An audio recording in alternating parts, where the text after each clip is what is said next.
Your mother is alive. I saw her at the dump. Are you sure? Tell me the truth. The poor child shouted at the millionaire. Your mother is alive. I saw her at the dump. What happened next would change his destiny forever. Before we begin the story, comment from which place you are watching us.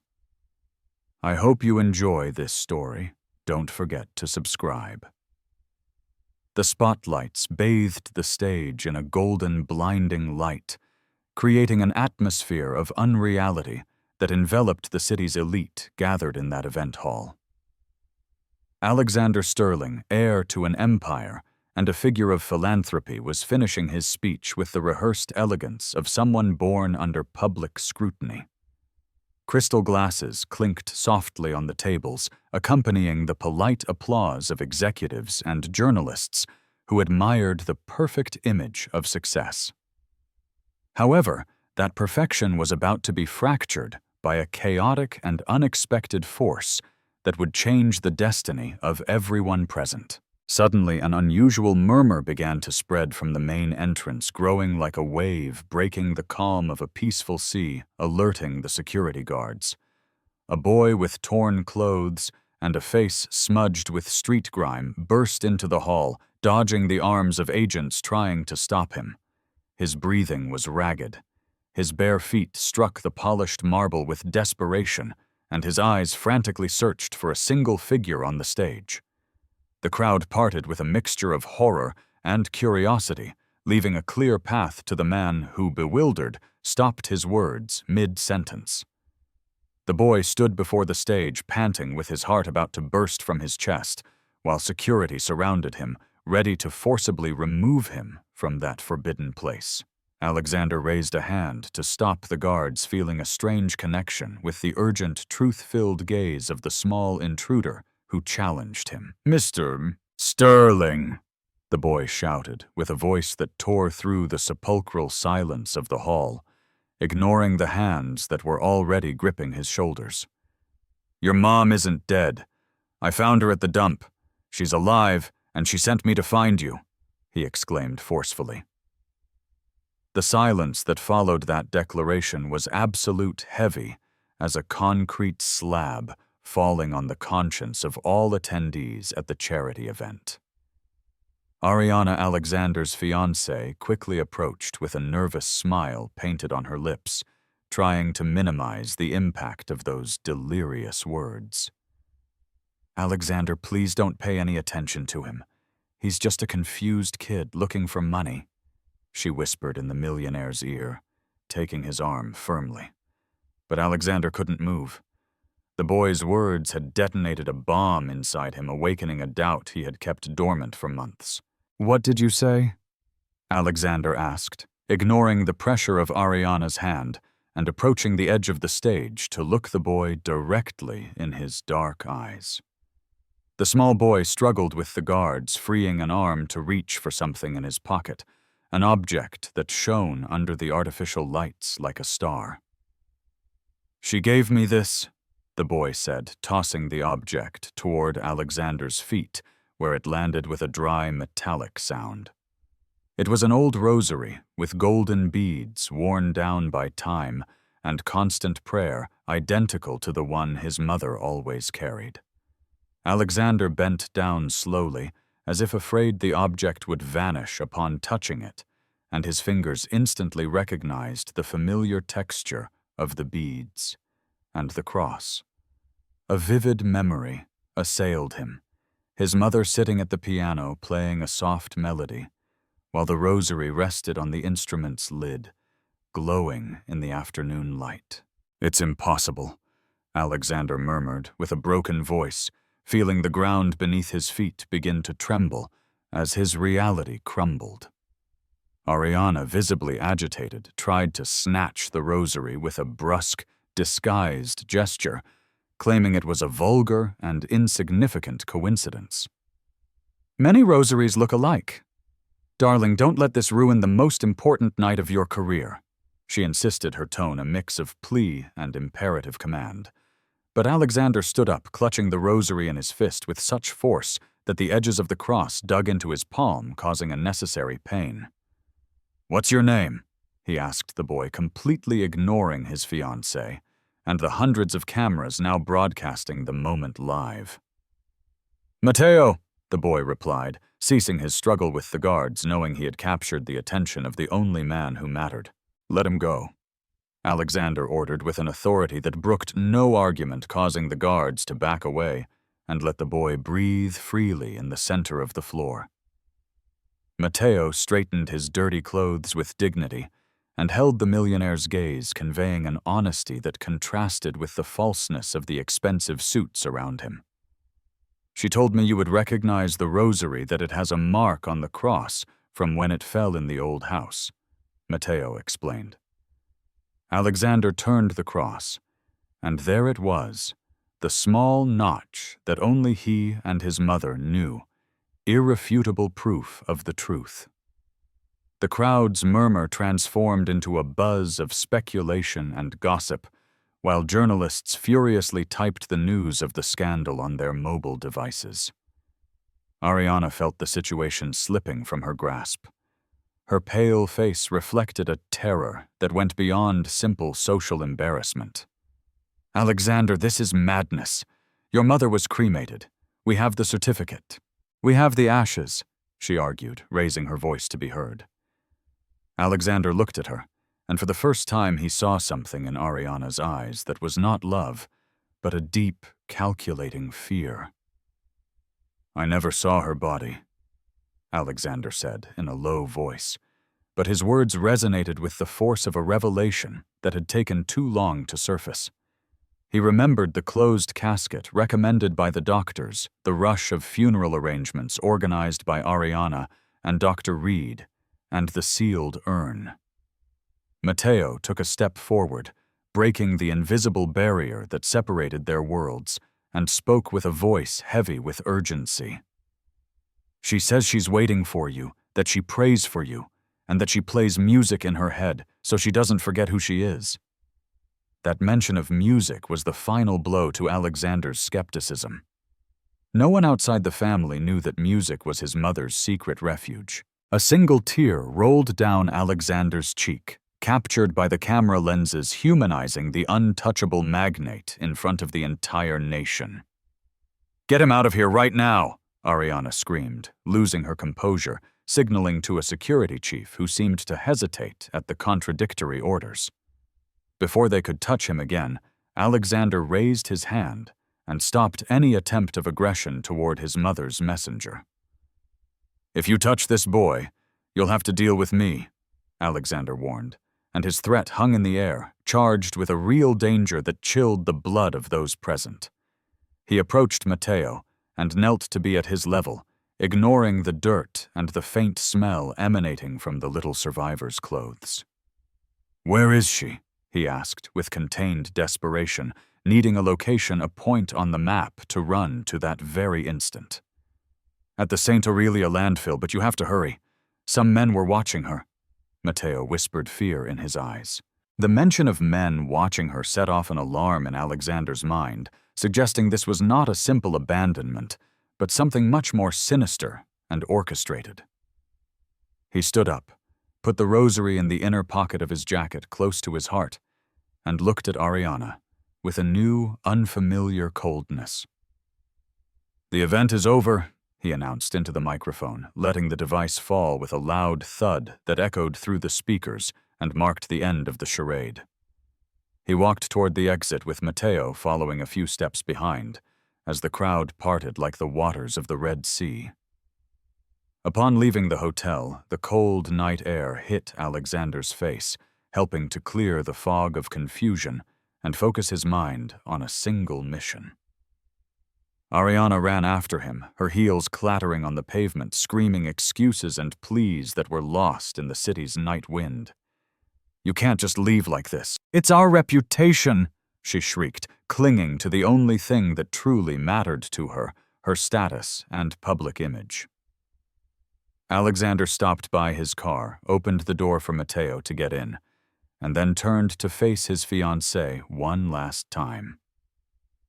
My reputation is worthless if my mother is alive and suffering in a dump while I'm drinking champagne, he shot back with a quiet but devastating rage.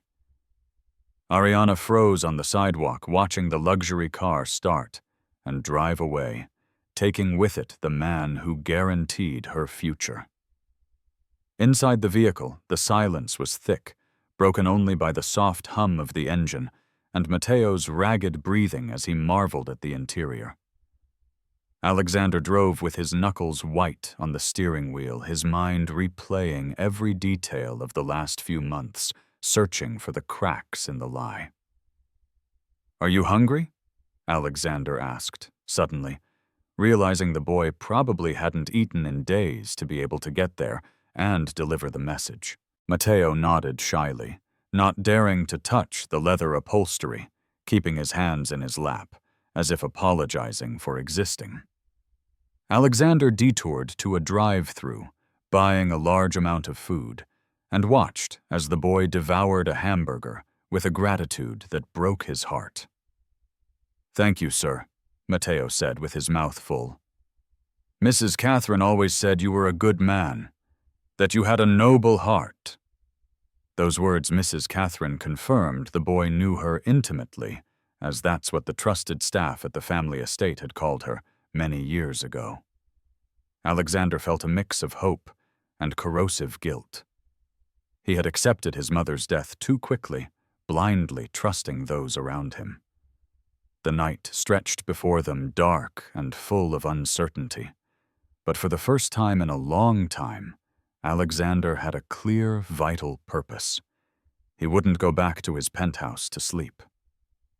That night, the search for the truth would begin no matter what or whom he had to destroy. The city sped by through the windows, a blur of neon lights and shadows that hid secrets on every corner indifferent to the drama of its inhabitants. Alexander looked at the rosary which he had taken out again and hung it on the rear-view mirror where it swayed hypnotically with the car's movement. That small object of faith now became his compass, the beacon that would guide him through the storm of lies that had governed his life.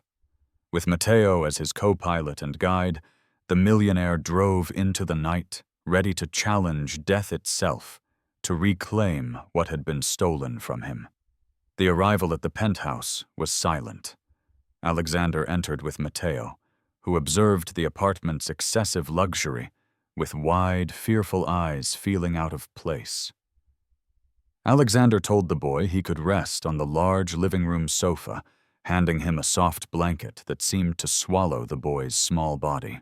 While Mateo fell into an exhausted sleep, Alexander went to his study, a sanctuary of wood and leather, where he kept his most important documents. He needed to review the medical file.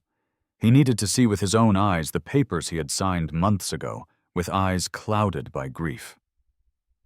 He turned on the desk lamp and pulled out the folder for Catherine Sterling from the file cabinet, feeling a physical weight in his chest as he read his mother's name on the label. He spread the documents on the mahogany desk: death certificates, clinic reports, cremation authorizations, and exorbitant medical bills. Everything seemed to be in order, with official seals and legible signatures, a bureaucracy of death perfectly orchestrated not to raise suspicion in a grieving son. However, Alexander now looked with suspicious eyes, searching for any inconsistency, any error that would betray the lie. His eyes stopped on a transfer authorization, supposedly signed by him 2 days before his mother's official death, a date when he was out of the country. "I didn't sign this," he whispered to himself, running his finger over the ink that mimicked his handwriting with a terrifying but imperfect precision. He remembered that Ariana had handled all the paperwork that week, claiming she wanted to lift that painful burden so he could process his loss. The betrayal began to take shape, a painful form that bore the face of the woman he planned to marry. Ariana entered the study at that moment, having arrived at the apartment minutes after him, her makeup smudged and a look of feigned, rehearsed concern on her face. "Alexander, please leave those papers. You're torturing yourself needlessly over the fantasies of a street kid," she said, approaching cautiously. She tried to place a hand on his shoulder, but Alexander recoiled with a sharp movement, as if her touch burned his skin. "Why is my signature on this transfer document dated when I was in London?" he asked, without looking at her, his eyes fixed on the paper. Ariana turned visibly pale, though she tried to recover quickly with a nervous, condescending laugh that sounded false in the tense silence of the room. "You probably signed it before you left, and don't remember. You were so stressed with the company merger. Darling, our minds play tricks on us." "I don't forget what I sign," Alexander retorted in a frigid voice, raising his eyes to lock onto hers, searching for the truth in her evasive gaze. "And I also don't forget that you insisted Dr. Reed handle everything personally, cutting off access to other doctors." "Dr. Reed is a preeminent physician. We only wanted the best for Catherine." Ariana defended herself, taking a step back from the intensity of the implicit accusation. "The best or the most convenient," Alexander muttered, turning back to review the toxicology reports, which showed strange levels of sedatives. Every page he turned revealed disturbing patterns, high doses of unnecessary medications, total patient isolation, a ban on visitors. It was a legalized kidnapping, a confinement disguised as intensive care under the supervision of a bought professional. "I'm going to the clinic first thing tomorrow morning," Alexander announced, closing the folder with a slap that sounded like a judge's gavel delivering a sentence. "For what? You're just going to make a fool of yourself and reopen wounds that were already healing," Ariana shouted, losing her patience and the mask of the understanding fiancé. "The wound never closed because there was no body, Ariana. And if I find out you had anything to do with this, you'll have nowhere to hide," he sentenced. Ariana stormed out of the study, slamming the door, and Alexander heard her making a rushed phone call in the hallway, speaking in frantic whispers. Alexander moved to the door and pressed his ear against it, managing to catch fragments of Ariana's conversation. "Yes, he knows something. The boy brought the rosary.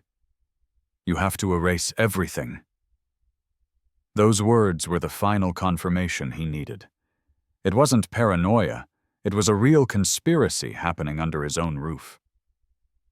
He returned to his desk and picked up a photo of his mother, silently promising her he would dismantle every brick of this lie until he found her. The night wore on, and sleep was impossible. Adrenaline and anger kept him awake, tracing a mental map of the steps to follow. He went out to the living room and saw that Matteo had woken up and was watching the city's nocturnal landscape through the enormous glass windows. "Do you think we'll find her?" the boy asked in a small voice that contrasted with the vastness of the illuminated skyscrapers before him. "I promise you, Matteo.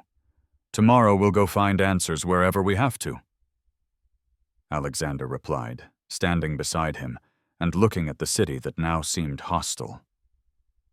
The boy took a crumpled pencil drawing on a dirty piece of paper from his pocket and timidly handed it to Alexander. "She drew this for you. She said to give it to you when I saw you," Matteo explained. Alexander took the paper and unfolded it carefully. It was a simple drawing of a piano and a house with many windows and flowers. In the corner, in his mother's trembling handwriting, was a recent date, one after her supposed death. Alexander felt a lump in his throat. This was the most tangible proof of life he had, even more than the rosary. It was a direct message from her. "Thank you, Matteo. This is worth more than everything in this apartment," Alexander said sincerely, putting the drawing away with the rosary.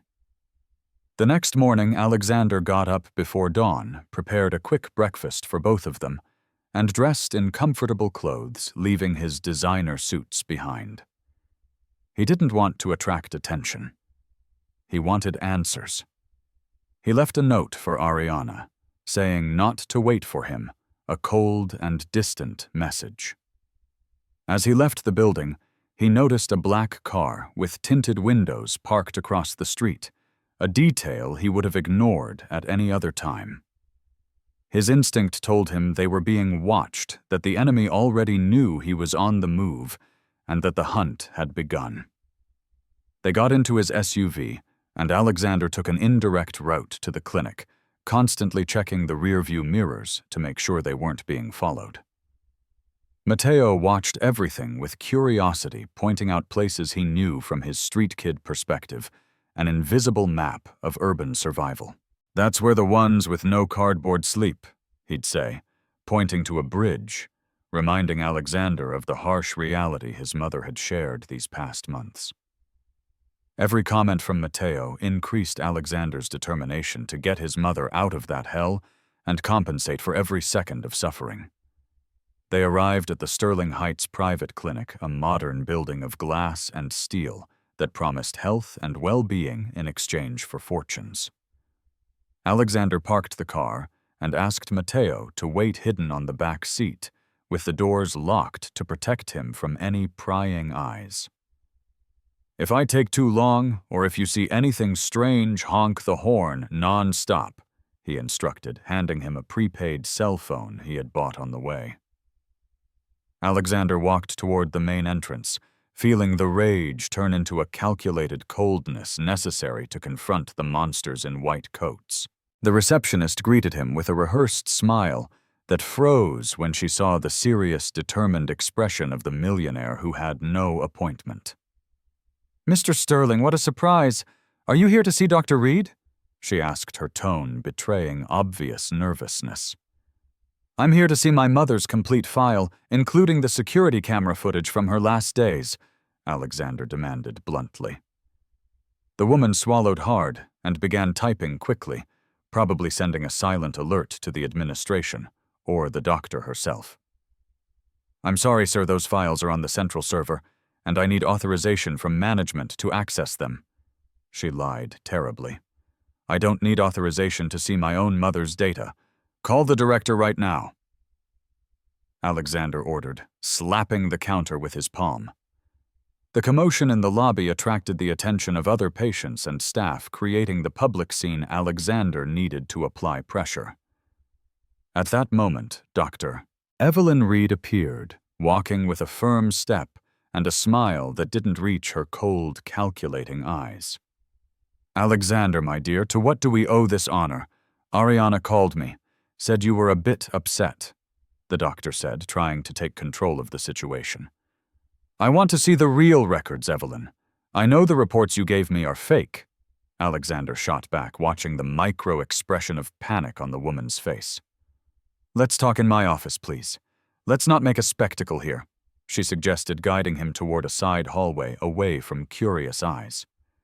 Alexander followed her, knowing he was walking into the lion's den, but confident that the truth was about to come out. In the office, the doctor closed the door, and her demeanor changed drastically, dropping the mask of professional kindness. "I don't know what that delinquent kid has put in your head, but you're making a serious mistake by doubting us," she threatened subtly. "The mistake was believing I could trust you and Ariana. How much did she pay you, or what did she promise you?" Alexander asked, approaching the desk. The doctor sat down and crossed her arms in a defensive posture. "Your mother was very sick, Alexander. We did what we could.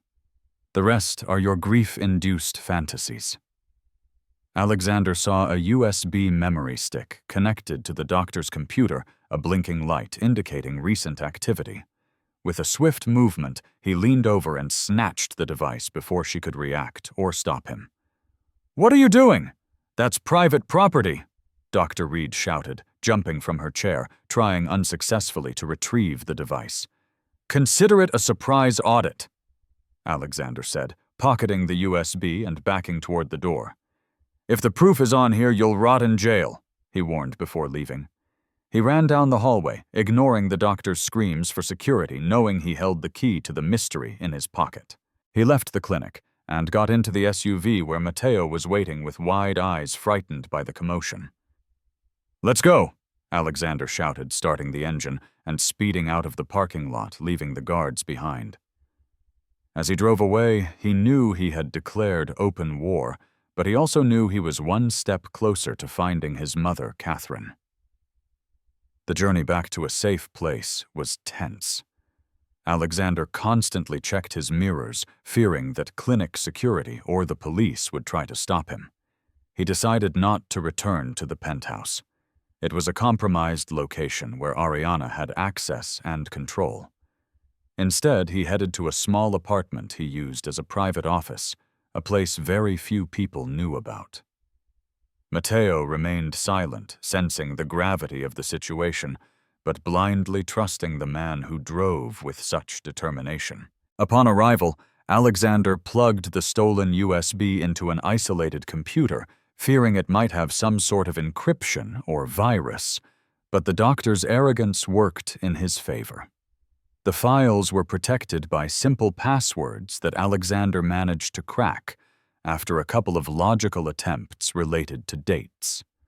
What he found left him cold folders with patient names, and in his mother's a subfolder titled Special Transfer AT. The initials of Ariana Thorne confirmed her direct complicity in the operation. He opened the documents and read with horror the details of a macabre plan. Catherine had been excessively sedated to simulate an irreversible coma. Then a nocturnal administrative discharge through the service door was detailed, while officially her death was declared in room 402. There were payment receipts to a dubious freight transport company and a clandestine crematorium that had provided ashes of unknown origin. The coldness with which his mother was described as the package made Alexander's blood boil. "What does it say?" Matteo asked, approaching the glowing screen, unable to understand the illegal medical terms, but sensing Alexander's fury. "It says they sold her, Matteo. They took her out while she was asleep and handed her over to someone to make her disappear."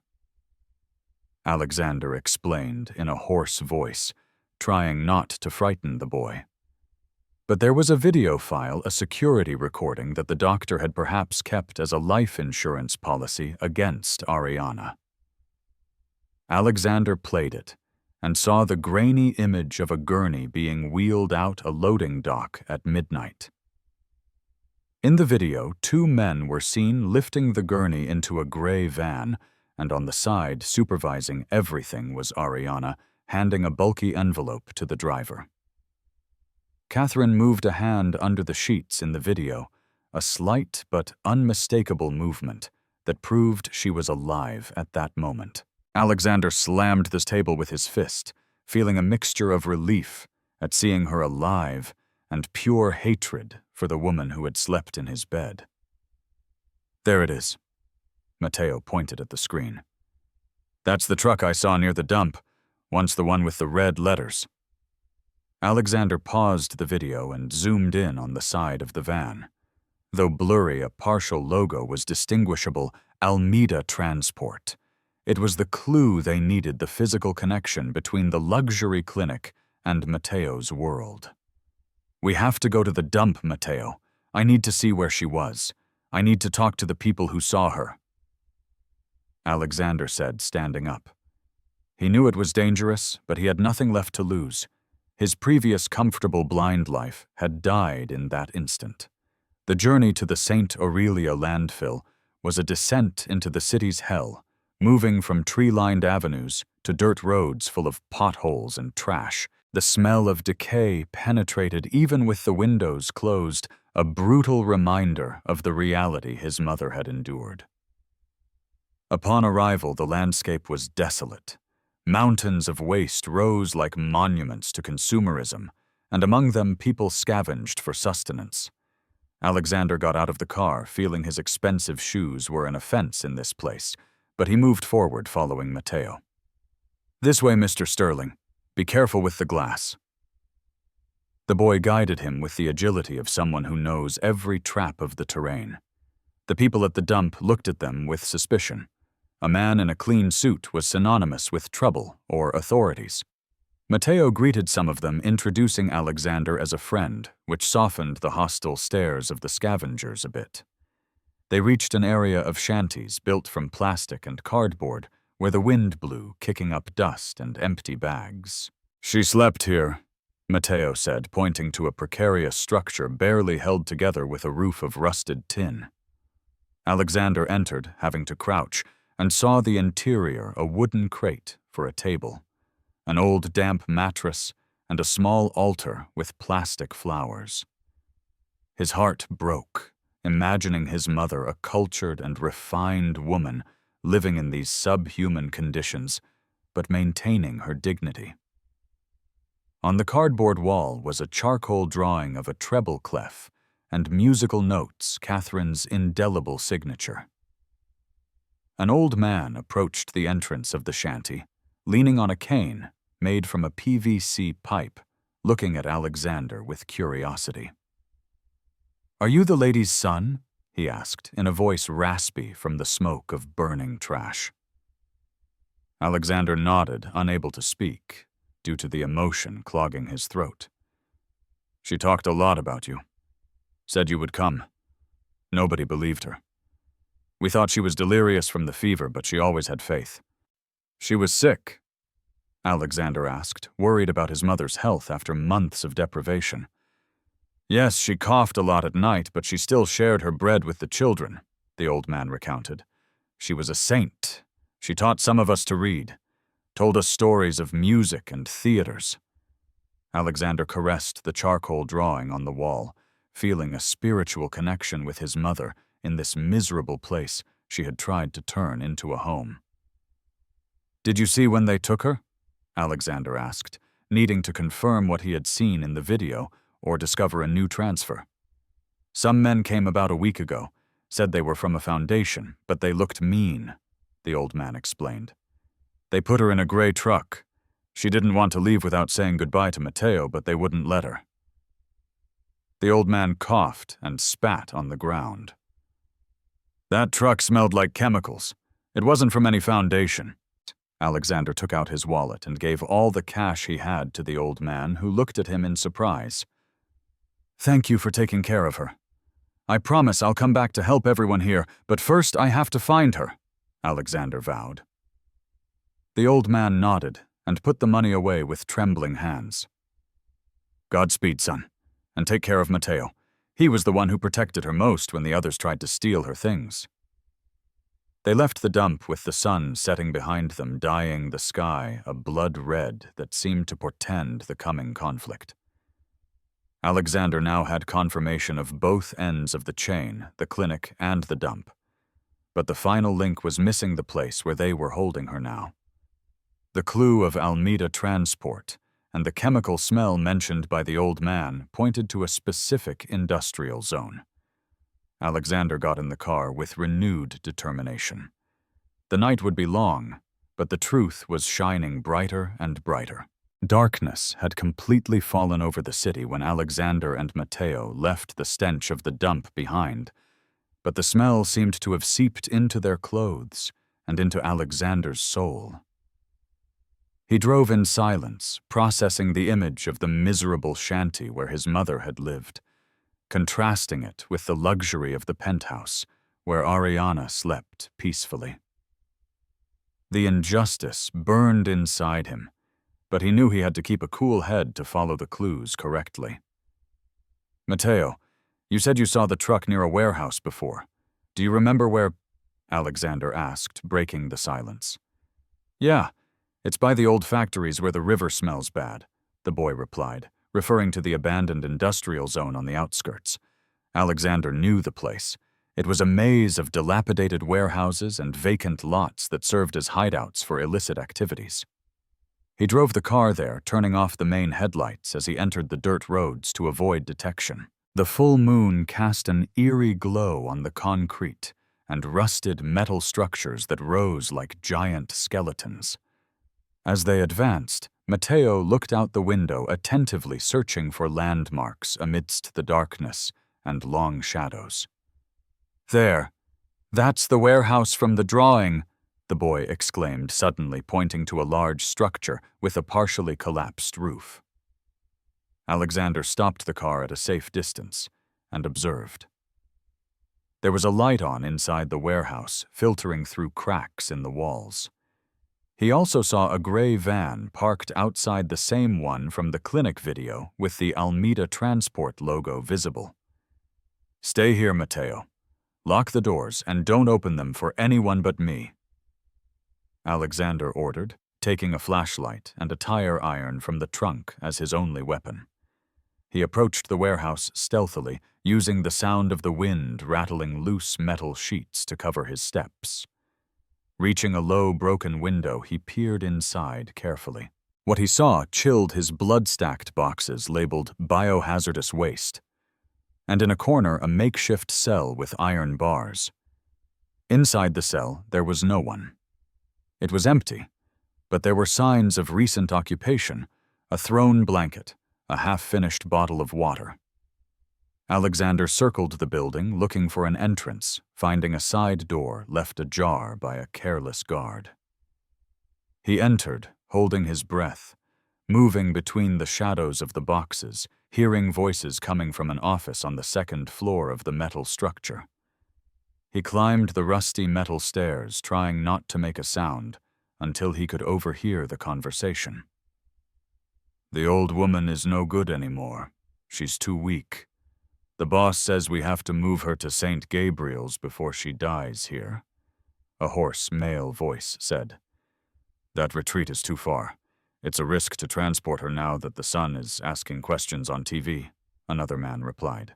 Alexander gripped the tire iron, feeling the urge to burst in and beat them until they told him where St. Gabriel's was. But there were two of them, and they might be armed. A direct confrontation could be fatal and would leave his mother with no one to search for her. He decided that information was more valuable than immediate revenge. St. Gabriel's Retreat was the key name he needed. He descended the stairs with the same care, but as he stepped on the last one, a piece of metal creaked loudly under his weight, betraying his presence. "Who's there?" one of the men shouted from above. Footsteps ran, and he heard the sound of a gun being loaded. Alexander sprinted for the exit, pushing boxes to create obstacles as the men came down, shouting and firing into the air. He burst out of the warehouse and ran to the car, where Mateo watched in terror from the window, hearing the gunshots. Alexander threw himself into the driver's seat, started the engine and floored it, kicking up a cloud of dust that momentarily blinded his pursuers. The gray van started up behind them, beginning a dangerous chase along the uneven dirt roads of the industrial zone. Alexander maneuvered skillfully, thankful for the defensive driving courses he had taken years ago for corporate security. "Get down, Mateo!" he shouted as the van tried to ram them from the side to run them off the road. Alexander saw a gap in a factory's perimeter fence and yanked the wheel, entering a lot full of debris where the van couldn't maneuver well. They managed to lose them in the labyrinth of buildings, finally emerging onto the lit highway where traffic offered protection. Alexander's heart was racing, but a triumphant smile formed on his face. He knew where they were taking her. "Are you okay?" he asked Mateo, who was pale but nodded bravely, clinging to his seatbelt. "I heard them say St. Gabriel's. Do you know where that is?" the boy asked, showing he had been paying attention to every detail. "It's an old leper colony converted into an asylum in the mountains, a place forgotten by God," Alexander replied, recalling having heard about it in some charity report.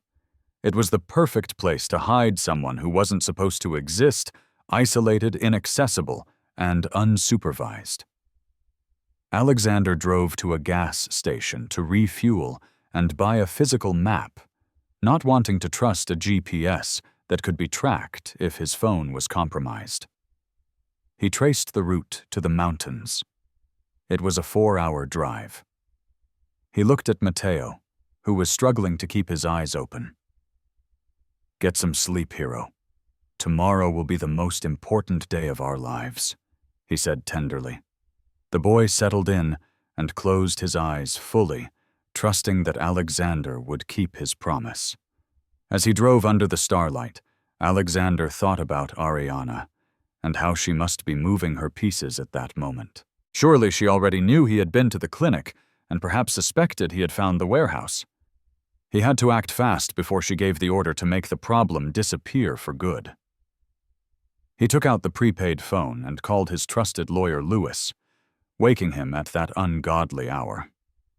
"Lewis, listen carefully, and don't ask questions. I need you to prepare a lawsuit for fraud, kidnapping, and attempted murder against Ariana Thorne and Dr. Evelyn Reed," Alexander said coldly. "Alexander, have you gone mad?" "Do you have proof?" Lewis responded, his voice sleepy and alarmed. "I have videos, documents, and witnesses. By noon tomorrow, I want the police waiting at my penthouse. I'll be bringing my mother."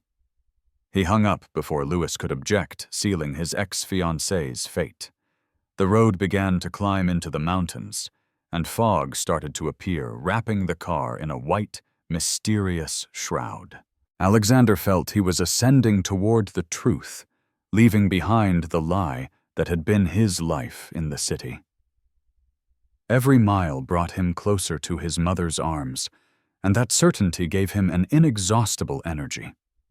He wouldn't stop, wouldn't rest, until he saw Catherine's face and begged her forgiveness for taking so long. While Alexander drove toward the mountains back in the city, Ariana's perfect world was beginning to crumble at a dizzying speed. Dr. Reed had called her in a hysterical state after the theft of the USB, warning her that Alexander had all the incriminating information. Panicked Ariana tried to contact her allies in the press to launch a preemptive smear campaign against Alexander. "Say he's lost his mind from grief, that he's under the influence of a street-smart con artist," she ordered her publicist over the phone. The morning news programs began to broadcast rumors about the sterling heir's mental stability, sowing doubt in the public's mind. Ariana watched the news from the penthouse, sipping coffee with trembling hands, hoping the crazy narrative would be enough to invalidate any accusation. But fear was eating away at her. She knew Alexander was methodical, and that if he had gone to the clinic, he would stop at nothing. She began to pack a suitcase with jewelry and cash, preparing for a possible escape if things went wrong. Suddenly, her phone vibrated with a notification. A video was going viral on social media, uploaded from an anonymous account. It was the clinic's security footage that Alexander had extracted, showing Catherine's illegal transfer and Ariana paying the bribe. In a matter of minutes, the comments turned from doubt to hatred. The image of the devoted fiancé was shattered before millions of eyes. Ariana threw the phone against the wall, screaming in frustration, watching her house of cards collapse. She tried to leave the apartment, but when she opened the door, she was met by two of the building's security guards, who looked at her sternly. "Mr. Sterling has given orders that no one is to enter or leave with valuables until he returns," one of them informed her. "I'm the owner of this house. Get out of my way," she shrieked, trying to push past them. But it was useless. She was trapped in the golden cage she had helped to build a prisoner of her own boundless ambition. Meanwhile, Alexander and Matteo were arriving at the foothills of the mountain, where St. Gabriel's retreat was located. The sun was beginning to rise, illuminating the rugged, lonely landscape, dispelling the fog and nocturnal fears. The road was dirt and rock, difficult to navigate, which confirmed it was a place designed not to be visited. Matteo woke up and looked at the green scenery in amazement. "I've never seen so many trees," he said, reminding Alexander how small the boy's world had been until now. "You'll see something better soon, Matteo. You'll see Mrs. Catherine," Alexander assured him, though inside he felt the nervousness of the unknown. What if they were too late? What if they had moved her again? These questions tormented him, but he didn't let it show, not wanting to distress the boy. Finally, after a sharp turn, the retreat's rusted iron gate appeared with a barely legible sign, "St. Gabriel's, Peace and Rest." Alexander stopped the car in front of the gate, which was closed with a thick chain and padlock blocking vehicular access. "We'll have to walk from here," he said, getting out of the car and helping Matteo. They jumped the perimeter fence at a point where the wire was down and made their way onto the grounds of the former leper colony. The main building was an old stone mansion with barred windows and an air of abandonment that was chilling. There were no guards or nurses in sight, only a deathly silence broken by the songs of a few birds and the wind in the pines. Alexander cautiously approached the main entrance, but Matteo tugged on his sleeve and pointed toward a side garden. "Listen, it's music," the boy whispered. Alexander strained his ears and indeed heard a soft humming, a familiar melody coming from the back of the house. They ran toward the sound, circling the building through overgrown bushes and broken moss-covered statues of angels. When they reached the back garden, the scene they saw made time stand still for Alexander. Under a huge tree, sitting in an old wheelchair, was a female figure with her back to them looking out over the valley. She wore a blue scarf on her head, the same one Matteo had described, and her fingers moved over her knees as if playing an invisible piano. Alexander felt his legs give way. The emotion was so strong he almost fell to his knees right there. Matteo ran ahead, shouting, "Mrs. Catherine! Mrs. Catherine!" The woman stopped her movements and slowly turned her head, as if waking from a deep sleep. Seeing the boy, a smile lit up her tired, emaciated face. "Matteo, I knew you would come," she said in a weak but loving voice.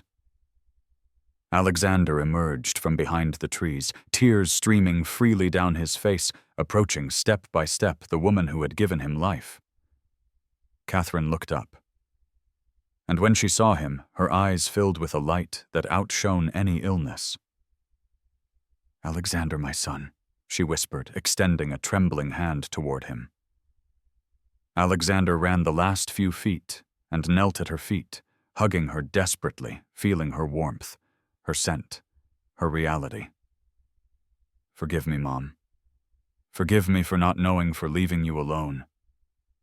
Alexander sobbed, hiding his face in his mother's lap like a child. She stroked his hair with infinite tenderness. "There's nothing to forgive, my love. Love always finds its way back." She comforted him. Matteo joined the embrace, completing the circle of reunion under the shade of the old tree. At that moment, the back door of the building opened, and a man who looked like an orderly came out, surprised to see them there. "Hey, you can't be here," he shouted, trying to intimidate them. Alexander stood up, wiped his tears, and transformed back into the powerful man he was. "It's over. I'm Alexander Sterling, and this woman is coming with me right now. If you try to stop me, I swear you won't walk out of here." He threatened with such ferocity that the man backed away, frightened, and fled back inside. Alexander took the wheelchair and began pushing it toward the exit with Matteo, walking proudly beside them like a victorious guardian. "We're going home, Mom. To the real home," Alexander promised her. Catherine smiled, looking up at the blue sky, knowing her long nightmare was over and that music would once again sound in her life. The return to the city would be the beginning of justice, but at that moment all that mattered was that they were together. The journey back was slow but filled with peace. Catherine dozed in the passenger seat, Alexander's hand holding hers the entire time. Matteo, in the back seat, watched the scenery with the satisfaction of a mission accomplished. Alexander felt that for the first time in his life, he was truly rich, not because of his money, but because he had recovered the one thing money couldn't buy. As the car descended from the mountains, Alexander remembered the details that had led him there, pieces of a sinister puzzle that now made complete sense. The clue of the gray Almeida transport truck had not only been the physical location, but the financial key to the crime. In the hours before the rescue, Alexander had sent photos of the truck to his private security team to investigate the company. The report had arrived on his phone. Almeida was a shell company registered in the name of a frontman linked to Ariana's family. This meant the plan had been formulated long before Catherine's supposed death. Ariana had been diverting funds for months to create this infrastructure of disappearance. Alexander looked at his mother so frail, yet so serene, and felt a new wave of indignation. Not only had they kidnapped her, they had financed her captivity with the Sterling family's own money. Catherine opened her eyes and looked at her son, sensing his dark thoughts. "Don't let hatred consume you, Alexander. We've already won," she said softly. "They have to pay Mom. They can't get away with this," he replied, gripping the steering wheel. "They will pay, but with the law, not with your soul," she stated wisely. Matteo peeked between the seats. "Mrs. Catherine, did you know we were looking for you?" "I dreamed it, Matteo. I dreamed that you were guiding my son, and the dreams of those who have faith always come true," she replied, stroking the boy's dirty cheek. Alexander's phone began to ring incessantly. It was Lewis, the lawyer. "Alexander, the police have seen the video. They have an arrest warrant for Ariana and Evelyn. They're waiting for you to arrive before they proceed," Lewis reported triumphantly. "We're an hour from the city. Make sure the press is there. I want everyone to see who Ariana Thorne really is," Alexander ordered. He wanted the humiliation to be public, a social punishment that would hurt more than prison. As they approached the urban area, the contrast between the peace of the mountains and the chaos of the city became apparent. Alexander decided not to take his mother to the hospital immediately, where the media circus would be overwhelming. "We're going to the old house grandma's house. No one will look for us there for now," he decided. It was the house where Catherine had taught music, the happy place of his childhood, far from the cold penthouse and the memories of Ariana. They arrived at the old mansion in a quiet neighborhood. It was dusty and closed up, but it was still a home. Alexander carried Catherine in his arms and took her to the main living room, where a piano covered with sheets lay dormant, waiting to be awakened. "We're home," she whispered, breathing in the scent of old wood and memories. Matteo ran to open the curtains, letting the afternoon light flood the room and reveal dust particles dancing in the air. Alexander settled his mother on a comfortable sofa and called a completely trustworthy private doctor to examine her there. "She's malnourished and dehydrated, but her heart is strong," was the preliminary diagnosis. With his mother safe and cared for, Alexander knew it was time to face the final act of this tragedy. "Stay with her, Matteo. You're the man of the house until I get back," he told the boy, giving him a responsibility that Matteo accepted with a chest puffed with pride. Alexander left the house, got into his car, and headed for the penthouse where police and press were already surrounding the building like vultures. As he arrived, cameras swarmed his car, blinding him with flashes. He got out with his head held high without saying a word, and entered the building escorted by police. He rode the elevator up, feeling each floor he ascended was another step toward closing a painful chapter. When he opened the apartment door, he found Ariana sitting on the sofa, surrounded by police, crying fake tears while trying to explain that it was all a misunderstanding. Seeing Alexander enter, she stood up and tried to run to him. "Alexander, love, tell them it's a mistake. I was only trying to protect her," she cried desperately. Alexander looked at her with an indifference that cut deeper than any insult. "The only person you wanted to protect was yourself and your inheritance," Alexander said calmly. He took the rosary from his pocket and showed it to her. "This rosary brought me the truth you tried to bury. It's over Ariana." The officers took their cue and proceeded to handcuff her. Ariana kicked and screamed curses, finally showing her true face, a mask of hatred and greed. As they took her away, Alexander was left alone in the empty penthouse. He looked around at the designer furniture, the works of art. It all seemed empty and meaningless now. This place had never been a home, only a stage. He took some documents from the safe, the final evidence against Dr. Reed, and left never to return. His life was in the old house with his mother and the boy who had saved him. He went down to the lobby and gave a brief statement to the press. "My mother is alive and safe. Justice will take care of the rest. I ask for privacy for our family." He got in his car and drove back to the old house, feeling a lightness in his soul he hadn't experienced in years. The trail of the gray truck had ended in a cell for Ariana and in freedom for him. Night fell on the city, but in the old house the lights were on. Laughter and the timid sound of a piano being played by inexperienced but enthusiastic hands could be heard. Alexander entered and saw Matteo sitting at the piano with Catherine beside him, teaching him the basic notes. The perfect picture of restored happiness. The days following the rescue were a time of healing calm in the old family mansion. The outside world was still buzzing with the scandal of the Sterling case, but inside those walls, time seemed to flow at a different pace.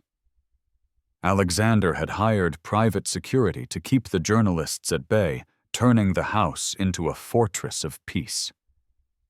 Catherine regained her strength quickly. Good food, and above all the love of her son and Matteo, were the best medicine. The house's garden, which had been abandoned for years, became Catherine's personal project.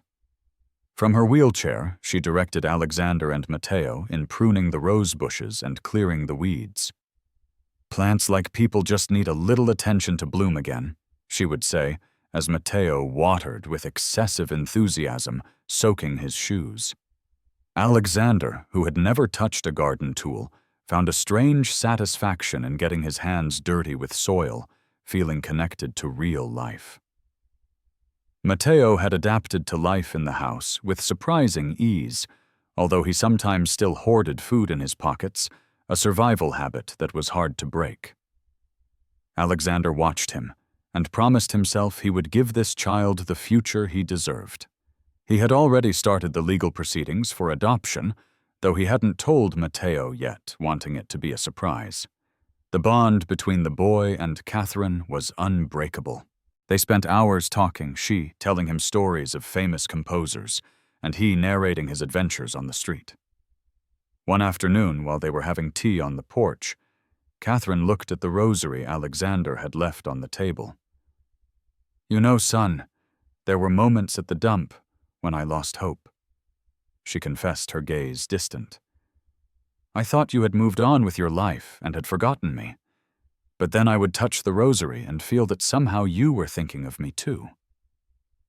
Alexander took her hand, kissing her knuckles, which were misshapen by arthritis and hard work.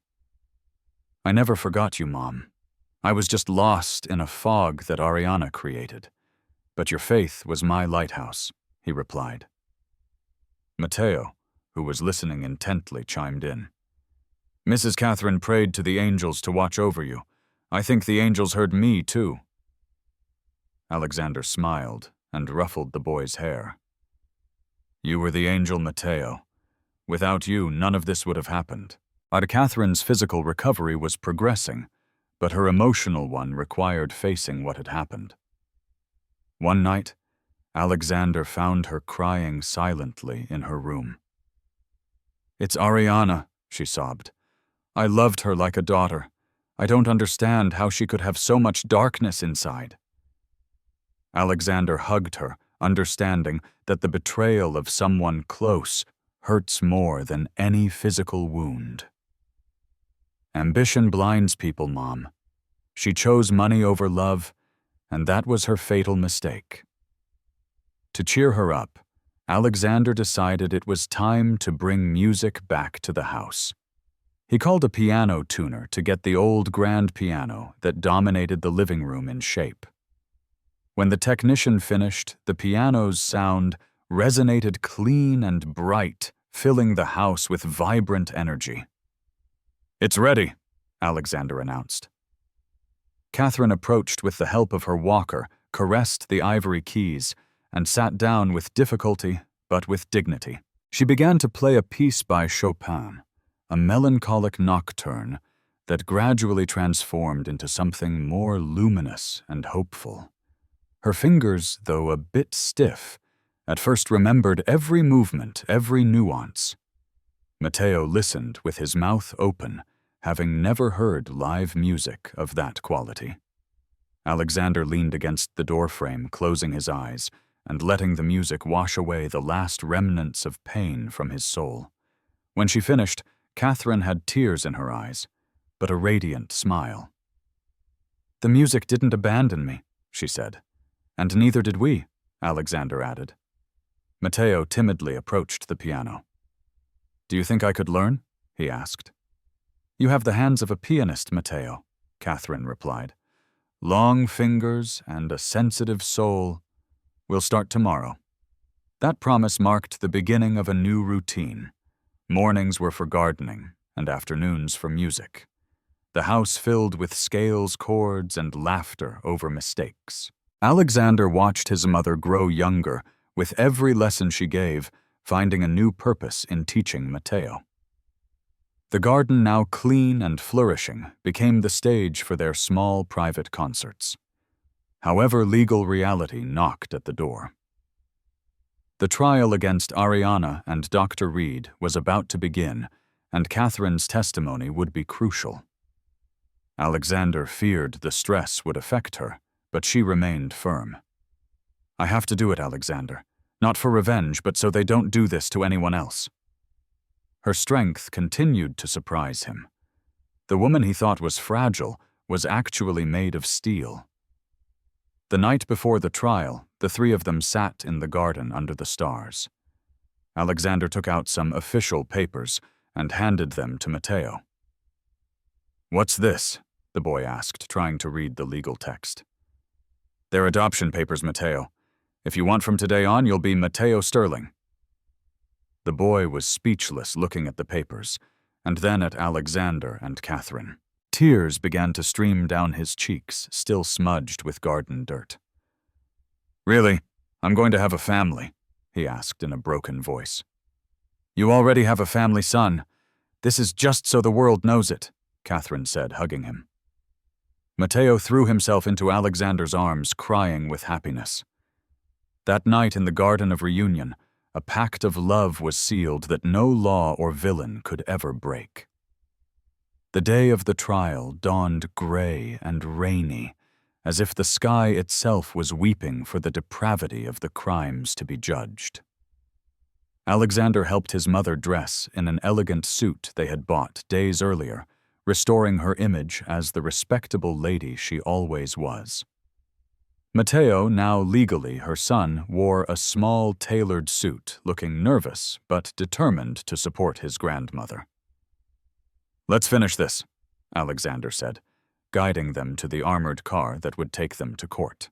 The courthouse entrance was a swarm of journalists' cameras and curious onlookers shouting Catherine's name, now a folk hero.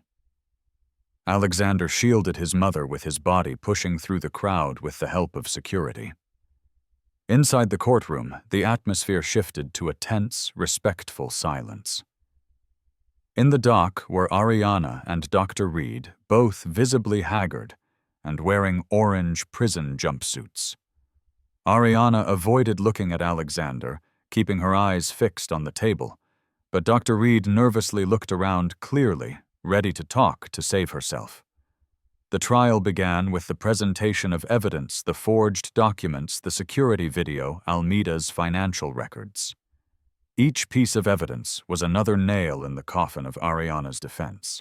The prosecutor, a relentless man, narrated the story with a clarity that horrified the jury. Then it was Catherine's turn to testify. Alexander wheeled her to the stand.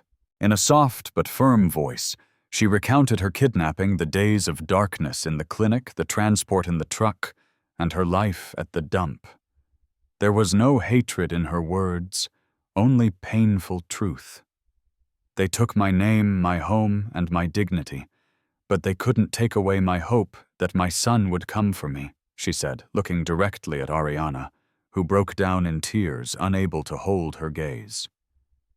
Then the defense tried to discredit Catherine, alleging senile dementia, a cruel strategy that infuriated Alexander.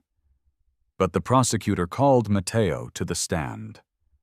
The boy, with impressive bravery, told how he found Catherine, how she taught him, and how she sent him to find Alexander.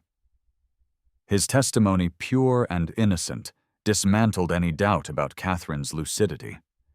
"She's not crazy," Matteo told the judge. "She's the sanest person I know because she never stopped loving her son." The climax came when Dr. Reed accepted a plea deal and confessed everything on the stand. She pointed to Ariana as the mastermind, detailing how she planned everything to secure the inheritance before the wedding. She said the old woman was a nuisance, that Alexander was weak and needed someone to make the tough decisions for him, the doctor declared. The courtroom erupted in murmurs of indignation. Ariana screamed, "You're lying!" but no one believed her anymore. The verdict was swift and unanimous, guilty on all charges. The judge handed down severe sentences, 30 years for Reed and life in prison for Ariana Thorne for being the leader of a criminal organization and for aggravated kidnapping. Upon hearing the sentence, Ariana collapsed, screaming Alexander's name, begging for forgiveness. Alexander looked at her one last time, feeling only pity for such an empty being. He turned and left the courtroom, pushing his mother, leaving the past behind. The exit from the courthouse was triumphant. People applauded and threw flowers as the Sterling's car passed. But for Alexander, the real victory was not in Ariana's punishment, but in the peace his mother felt, knowing she had been heard and validated. "Justice is done, Mom," he said in the car. "Yes, son. Now we can close this book and start writing a new one," she replied, closing her eyes in relief. Back at the house, they celebrated with a quiet dinner. There was no champagne or luxury, just hot soup and shared bread in the kitchen.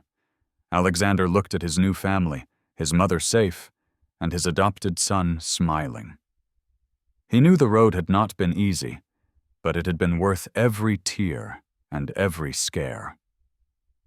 Human justice had acted, but divine justice had given them a second chance.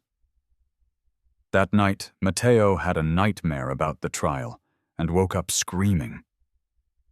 Alexander ran to his room and held him until he calmed down. "It's over, Matteo. The bad people can't hurt us anymore," he assured him. "Promise you'll never leave me," the boy pleaded. "I promise on my life." Alexander swore. He stayed with him until he fell asleep, watching over his dreams, fully embracing his role as a protective father. Catherine from the hallway observed the scene with a smile. Seeing her son become a father filled her heart with pride. She knew Alexander would be a great father, much better than she had been able to be in her difficult times. The family was healing, and the scars were becoming marks of strength. The weight of justice was no longer on their shoulders. Now they were free to fly. The next morning, the front page of every newspaper showed a photo of Ariana in handcuffs next to a photo of Alexander and Catherine leaving the courthouse with dignity. "The end of a nightmare," the headlines read. Alexander picked up the paper, read it briefly, and then threw it in the trash. He didn't need to read what he already knew. His attention was on the piano, where Matteo was already practicing his morning scales, filling the house with music and future. Alexander received a call from his company's board of directors. They wanted him to come back to retake control. "I'll be back," Alexander said. "But things are going to change. We're going to create a foundation to help people like Matteo and my mother." He had found a new purpose for his fortune, not to accumulate, but to serve. Justice didn't end in a courtroom. True justice was changing the world so that no one else would have to suffer what they had suffered. 6 months had passed since the trial, and the transformation of the old mansion was complete. Alexander had invested a significant part of his fortune in restoring and expanding it, turning it into the Catherine Sterling House of Light, a music school and shelter for street children. The newly painted white walls shone under the sun, and the garden was full of flowers of every color meticulously cared for by the students themselves. The official opening was scheduled for that afternoon. The place was filled with children who, like Matteo, had known the harshness of life too soon, but now held violins, flutes, and guitars with hope. Catherine, now recovered and walking with an elegant cane, supervised the final details with the energy of an orchestra conductor. That floral arrangement a little more to the right. "Alexander, we want everything to look perfect," she ordered affectionately. Alexander happily complied, having traded boring boardrooms for the vitality of the foundation. Seeing his mother so full of life was his greatest reward. Matteo, now a healthy and self-confident boy, ran from side to side helping his classmates tune their instruments. He had become a natural leader, a big brother to the newcomers, passing on the most important lesson, that there was a way out. The ceremony began with a speech from Alexander. He stood before the microphone, looking at the crowd of neighbors, benefactors, and children. "A while ago, my life was full of things but empty of meaning," he began. "A brave boy and a rosary taught me that the only things that matter are love and truth. This house is a testament that darkness can never overcome the light if we stand together." The applause was deafening, echoing throughout the neighborhood. Then came the most anticipated moment, the concert. Catherine sat at the grand piano, the same one that had survived abandonment, and began to play the soft melody she used to play when Alexander was a child. But this time, she wasn't alone. Matteo sat beside her to play a 4-hand piece. The harmony between the old woman and the young boy was perfect, a musical conversation that told their story without words, from the pain of the dump to the joy of home. The other children joined in with their instruments, creating a rich and emotional symphony that brought tears to the eyes of those present. Alexander watched them from the front row, his heart swelling with pride. He saw Matteo's face in every child, and heard his mother's voice in every note. They had transformed a tragedy into a miracle, a place of death into a source of life. The music soared toward the sky like a prayer of gratitude. At the end of the piece, Catherine took the microphone. "This song is called The Reunion," she announced in a clear voice. "And it's dedicated to my son, who never gave up, and to my grandson Matteo, who was my eyes when I could not see." Matteo ran to hug her, and Alexander joined them on stage, melting into a 3-person embrace that symbolized the definitive victory of love. The press cameras, now welcome, captured the moment not as a scandal, but as an inspiration. After the concert, there was a party in the garden, with abundant food and laughter. Alexander stepped away for a moment to watch the scene from the porch. He saw his mother surrounded by children asking for advice. He saw Matteo playing ball with his friends. He saw happy people. He took the rosary from his pocket, the one that had started it all, and kissed it. It was no longer an object of pain, but a relic of triumph. A woman approached him, an old neighbor. "Your mother has worked a miracle here, Mr. Sterling," she said. "No, we all worked the miracle," Alexander corrected. "She just gave us the first note." The woman smiled and walked away. Alexander looked up at the sky, which was beginning to fill with stars, and felt a deep peace. He knew Ariana was paying for her sins in a cold cell, but he no longer felt resentment, only indifference. His life was here full of noise music and happy chaos.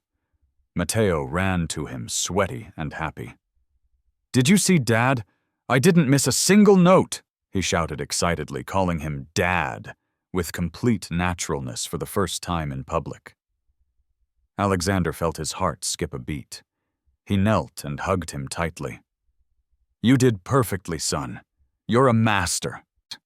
That word, Dad, was worth more than all the shares in his company combined. The night wore on, and the party continued. Catherine approached Alexander and put a hand on his shoulder. "Are you happy, son?" she asked. "More than I ever imagined, Mom," he answered sincerely. "Then my work here is done," she said with a mischievous smile.